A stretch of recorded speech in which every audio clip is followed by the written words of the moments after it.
was walking down the street the other day just to stretch my limbs when I saw a man in front of the Red Lobster and his cardboard sign said, "God hates shrimp." Well, that struck me as rather odd.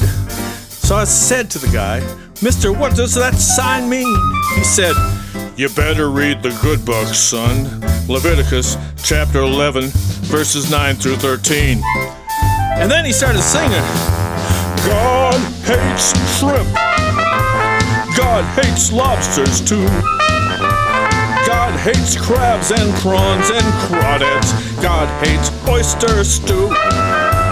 God hates squid. God hates scallops too. If you eat shellfish, God's punishment is death, 'cause God hates seafood stew." So later I went home and I found my King James, looked up Leviticus chapter 11. Sure enough, there it was in black and white.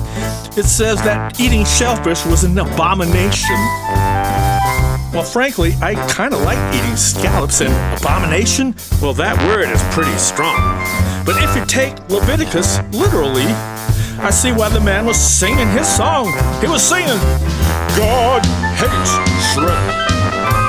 God hates lobsters too. God hates crabs and prawns and crawdads. God hates oysters too. God hates squid. God hates scallops too. If you eat shellfish, God's punishment is death, 'cause God hates seafood stew." By now you may have guessed where I'm going with this song is that you can't take the Bible literally. The Bible's a bunch of random books and it's put together by a committee and should be read metaphorically, in my opinion. The Bible tells the story of man's spiritual growth. That's what it's designed to illustrate. But the Bible's been used to justify all kinds of bad things like war and slavery and homophobia and hate. The challenge is to stop using the good book to justify prejudice and hate. Be a Hindu or Jew, Muslim or atheist, God loves you. And whether you're gay or you're straight, it's wrong to say God hates anybody, because we all know that God is love. And when everybody agrees on this truth, well then maybe we can sing this song. Bring on the dancing girl. God loves shrimp. And God loves lobsters too. God loves every creature in the great big sea. God loves the universal zoo.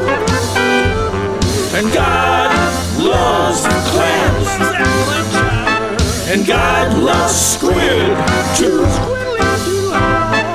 God loves everything in this world. And God loves me. And God loves you.